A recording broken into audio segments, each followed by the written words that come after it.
Here we go. My favorite book in the world, Ramona the Brave by Beverly Cleary. There are 9 chapters in Ramona the Brave. Let me read them to you. Chapter 1 is called Trouble in the Park. Chapter 2 is called Mrs. Quimby's Secret. Chapter 3 is called The Hole in the House. Chapter 4, The First Day of School. Chapter 5, Owl Trouble. Chapter 6, Parents' Night. Chapter 7, Alone in the Dark. Chapter 8, Ramona Says a Bad Word. Ooh, I might have to skip that chapter. And Chapter 9, Mr. Quimby's Spunky Gal. There are 100... wow, that's weird. There are 176 pages in the book, and the last word is sure. Let's start with Chapter 1, Trouble in the Park. Ramona Quimby, brave and fearless. Ooh, Ramona the Brave, it's already starting right away. Was half running, half skipping to keep up with her big sister Beatrice on their way home from the park.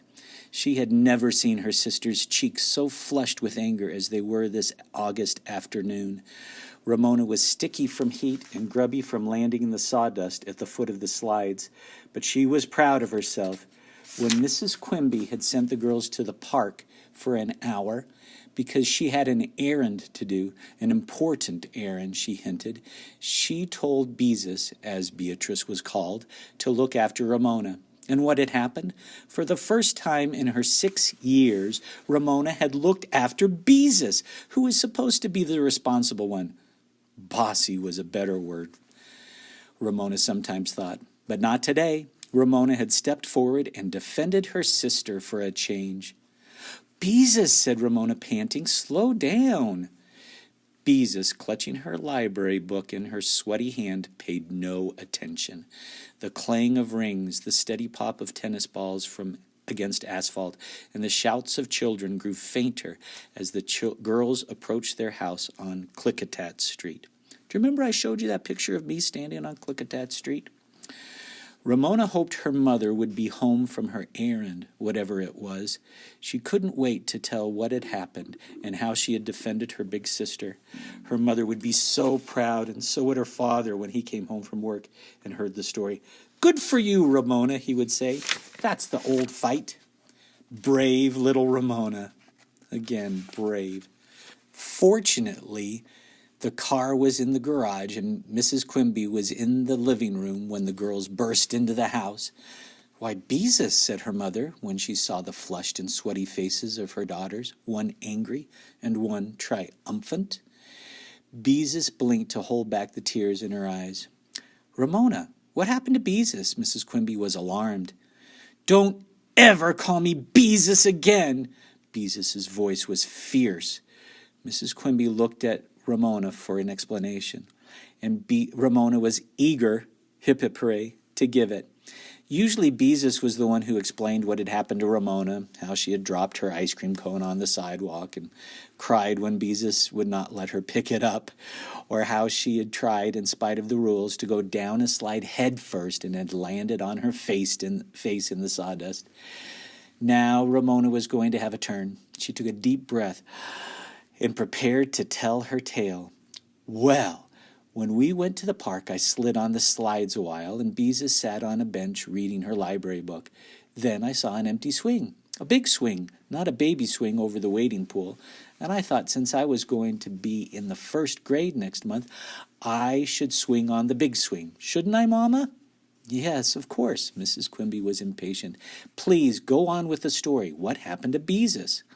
Well, I climbed up in the swing, Ramona continued, only my feet wouldn't touch the ground because there was this big hollow under the swing. Ramona recalled how she had longed to swing until the chains went slack in her hands and her toes pointed to the tops of the fir trees. But it seemed that she had better hurry up with her story, or her mother would ask Beezus to tell it. Ramona never liked to lose an audience. And I said, Beezus, push me.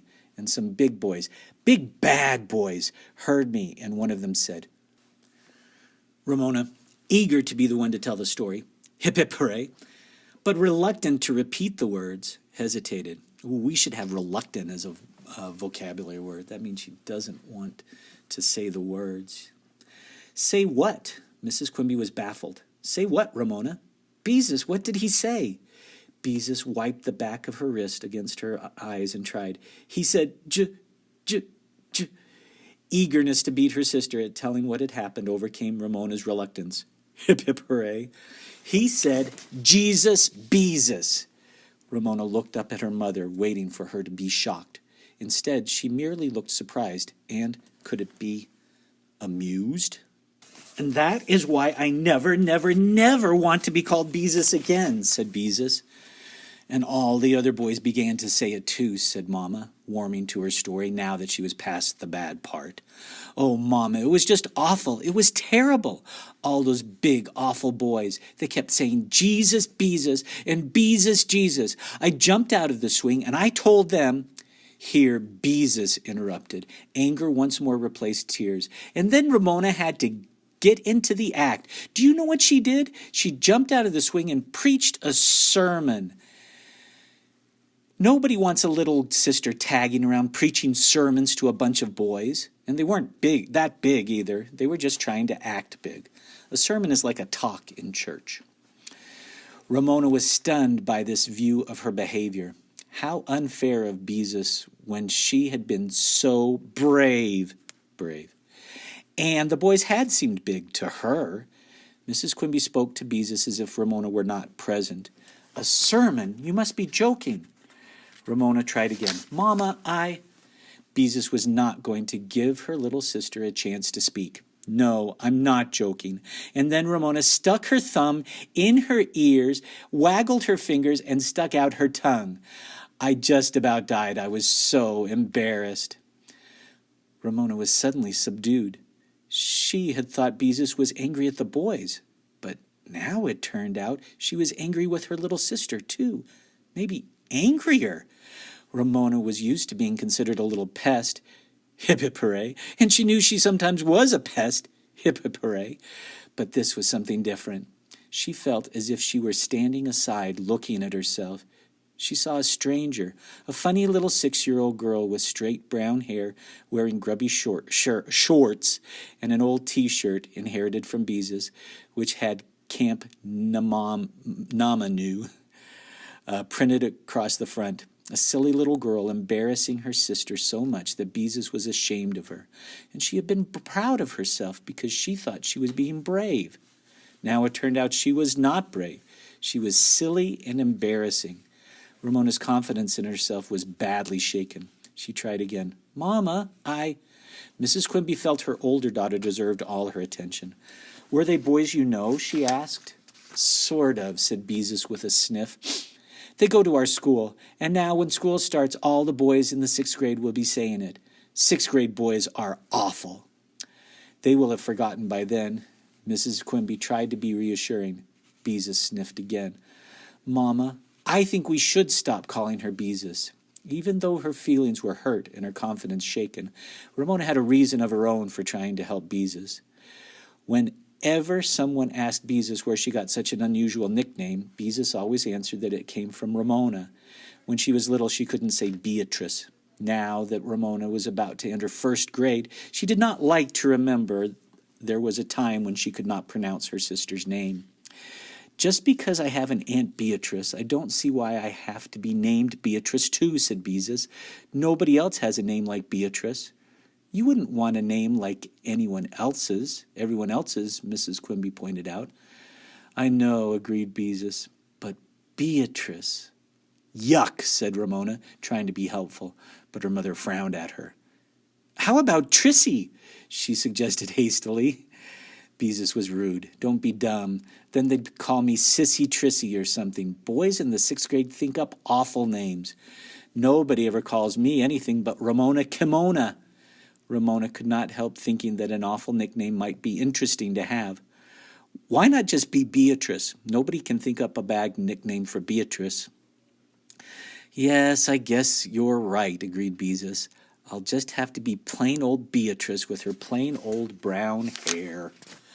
I think Beatrice is fancy, said Ramona, who also had plain old brown hair, but did not take it so hard. Agreeing with Beatrice gave Ramona a cozy feeling, as if something unusually pleasant had taken place. Beezus honored Ramona with a watery smile, forgiving her, at least for the moment, for preaching a sermon. Ramona felt secure and happy. Agreeing was so pleasant she wished she and her sister could agree more often. Unfortunately, there were many things to disagree about. Whose turn it was to feed Picky Picky, the old yellow cat. Who should change the paper under Picky Picky's dish? Whose washcloth had been left sopping in the bathtub because someone had not wrung it out? And whose dirty underwear had been left in whose half of the room? Ramona always said Beatrice was bossy because she was older. Beatrice said Ramona always got her own way because she was the baby and because she always made a fuss. For the moment, all this was forgotten. Mrs. Quimby smiled to see her sisters at peace with one another. Don't worry, Beatrice. If the boys tease you, just hold your head high and ignore them. When they see they can't tease you, they will stop. The two sisters exchanged a look of complete understanding. They both knew this was the sort of advice easy for adults to give, but difficult for children to follow. If the boys remembered, Beezus might have to listen to Jesus Beezus for months before they gave up. By the way, Ramona, said Mrs. Quimby, as Beatrice went off to the bathroom to splash cold water on her face, what did you say to the boys in the park? Ramona, who had flopped back on the couch, sat up straight. I told them they were not supposed to take the name of the Lord in vain, she said in her most proper Sunday school voice. That's what my Sunday school teacher said. Oh, I see, said Mrs. Quimby. Oh, I see? And what did they say to that? Ramona was chagrined because she knew her mother was amused, and Ramona did not like anyone to be amused when she was serious. Wasn't I right? That's what I heard in Sunday school. She was filled with uncertainty by her mother's amusement, as well as by her sister's anger over the incident. Of course you were right, dear, although I don't suppose a bunch of boys would pay much attention. Mrs. Quimby's lips were not smiling, but amusement lingered in her eyes. How did the boys answer? Ramona's confidence wilted completely. She was seeing that little girl in the park who was not the heroine she thought she was after all. They laughed, Ramona admitted in a small voice, feeling sorry for herself. Poor little Ramona, laughed at and picked on. Nobody understood how she felt. Nobody understood what it was like to be 6 years old and the littlest one in the family, unless you counted old Picky Picky, and even he was 10 years old. Mrs. Quimby gave Ramona a big hug. Well, it's all over now, she said. Run along and play, but please don't play Brick Factory this afternoon. Don't worry, Mother. I don't have any bricks left. Ramona felt that her mother should be able to see that running along and playing was impossible on a hot summer afternoon when everyone Ramona's age had gone to the beach or to the mountains or to visit a grandmother. The 2 weeks the Quimbys had spent in a borrowed mountain cabin in July now seemed a long time away. Who was she supposed to play with? Summer was boring, long and boring. No bricks left for the game of Brick Factory, which she and her friend Howie had invented. Nobody to play with, and Beezus with her nose in a book all day. Not having any place to run along to, Ramona sat looking at her mother, thinking that her fresh haircut and touch of eyeshadow made her look unusually nice this afternoon. She wondered if her mother would tell her father about the incident in the park, and if they would have a good laugh over it when they thought Ramona could not hear. She hoped not. She did not want her father to laugh at her. Seeing her mother looking so nice made Ramona recall the reason for the trip to the park. What was your errand that you didn't want to drag us along on? She asked. Mrs. Quimby smiled a different smile, exasperating and mysterious. Shh, she said, her finger on her lips. It's a secret, and wild horses couldn't drag it out of me. Ramona found secrets hard to bear. Tell me, Mama. Mama, please tell me. She threw her arms around her mother, who had a good smell of clean clothes and perfumed soap. Please, please, please!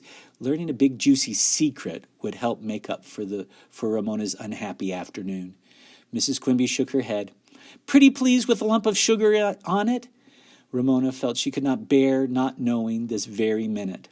"If I told you, it wouldn't be a secret any more," said Mrs. Quimby. That, Ramona felt, was just about the most exasperating sentence ever spoken by a grown-up. And that's the end of Chapter 1. Tomorrow we'll read Chapter 2, Mrs. Quimby's Secret. Dun, dun, dun.